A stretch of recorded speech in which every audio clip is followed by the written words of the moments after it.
नमस्कार, नेशन 24 में आपका स्वागत है। मैं नीरज।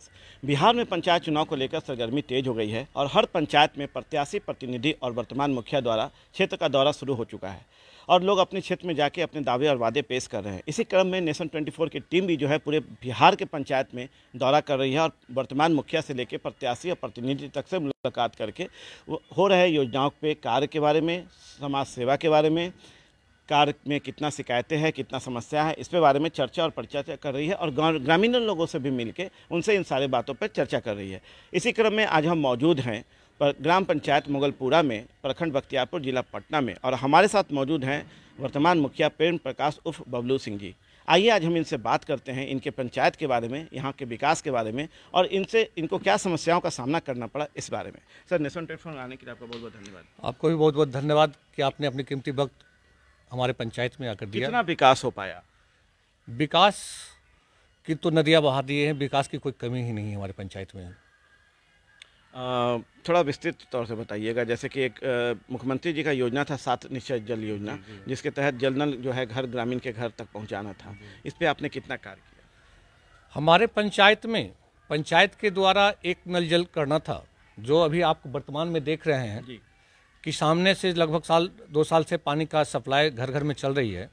बाकी पीएचडी के द्वारा, सरकार के द्वारा दे दी गई थी टेंडर, जिसकी भी कार्य चल रहा है, लेकिन अभी सुचारू रूप से उसका काम नहीं चल रहा है और लोगों को नल जल सही रूप से नहीं पहुंच रही है, जिसका मैंने लिखित भी मैं दे चुका हूं अपने पंचायत के बीडीओ, ब्लॉक के बीडीओ साहब के पास, डीएम साहब के पास, डीडीसी एवं मुख्यमंत्री के पास दे चुके हैं कि पीएचडी के द्वारा भी काम जो है सुचारू रूप से हमारे पंचायत में नहीं की गई है।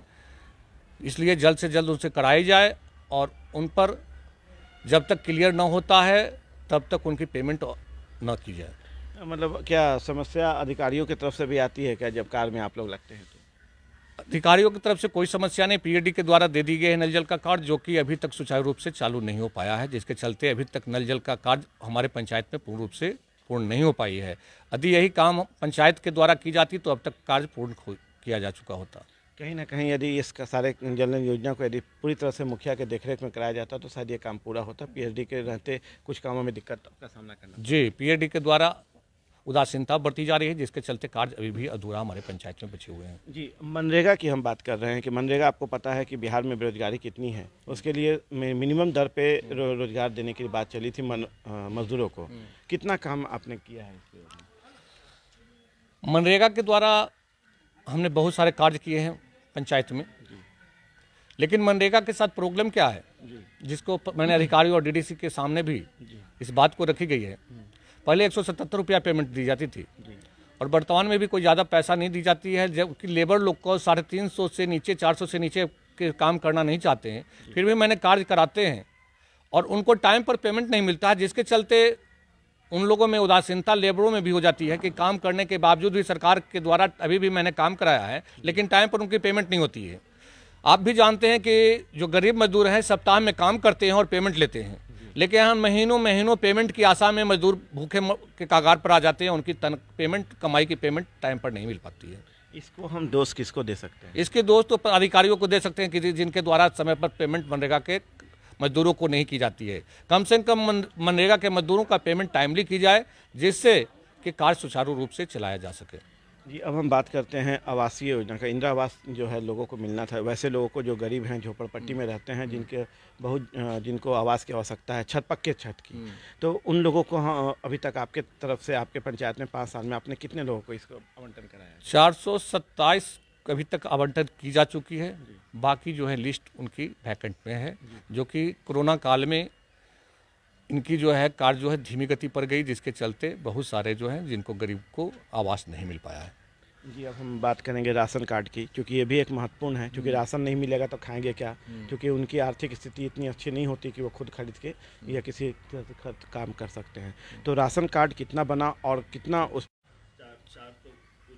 400 और साफ शब्दों में मेरे द्वारा कह दिया गया हमने कि हमें हर महीने जनता को राशन चाहिए और कोई भी कोताही इसमें मैं नहीं बरतूंगा यदि आपके द्वारा गलत की गई है तो। इसलिए मंथली राशन बांटी जा रही है। मतलब कि राशन में कहीं दिक्कतें नहीं आ रही है? नहीं, कोई दिक्कत नहीं आती है, राशन जो है मंथली बांटी जा रही है।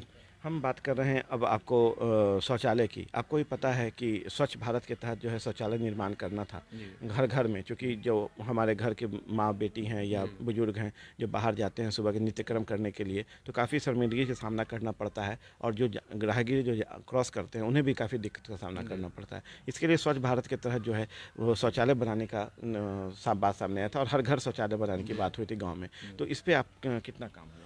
लगभग 500 से 600 शौचालय का निर्माण पंचायत में की जा चुके हैं, लेकिन सरकार की उदासीनता के चलते उनको टाइमली पेमेंट नहीं दी जा रही है, जिनके चलते थोड़ा उदासीनता के चलते कुछ शौचालय जो है पेंडिंग में पड़े हुए, लेकिन 500 से 600 तक शौचालय हमारे यहाँ बना दिया जा चुका है, और लोगों को हमारे पंचायत को स्वच्छ भी घोषित किया जा चुका है। कुछ गरीबों को जिन्हें ज़मीन नहीं था उन्हें ज़मीन उपलब्ध कराकर भी उनको शौचालय का निर्माण करा दिया गया है। जानकारी चाहेंगे कि उनको कितना पेमेंट मिलना था एक शौचालय पे? एक शौचालय पर 12,000 रुपया उनको पेमेंट मिलना था। मतलब 12,000 में उनको शौचालय निर्माण करना है। जी। अब हम बात करते हैं गली नली, क्योंकि जानते हैं आपकी जब गली के माध्यम से वेस्ट पानी है, जो दूषित पानी है, उसको बाहर करना होता है, और बाहर करके उसे गांव से बाहर करना होता है, या सोख्ता के माध्यम से उसे ज़मीन के अंदर करना होता है। तो इसमें कभी आपको रूबरू होना पड़ा समस्या से, या आपने सही ढंग से इसको भी पूरा किया? मेरे यहाँ सही रूप से उनको पूरा भी किया गया है, और जितने भी नाला का निर्माण की गई है उन्हें ढक्कन युक्त बनाया गया है, जिससे कि मच्छरों का फैलाव न हो सके, डेंगू मच्छर की फैलाव न हो सके, और जनता को स्वच्छ वातावरण मिल सके। इसलिए सारे पंचायत में जहाँ भी नाले का निर्माण की गई है वो ढक्कन युक्त ही बनाए गए हैं। अब हम बात करते हैं शिक्षा की, क्योंकि आपको ही पता है कि शिक्षा बहुत ज़रूरी है। शिक्षा है तो विकास है, विकास है तो देश है, देश है तो सारा कुछ है।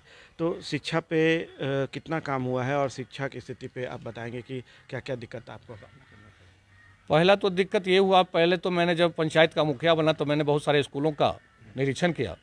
स्कूल के निरीक्षण के क्रम में पाया कि बहुत सारे टीचर स्कूल में आते ही नहीं हैं, और उनकी हाजिरी मंथली बन रही है।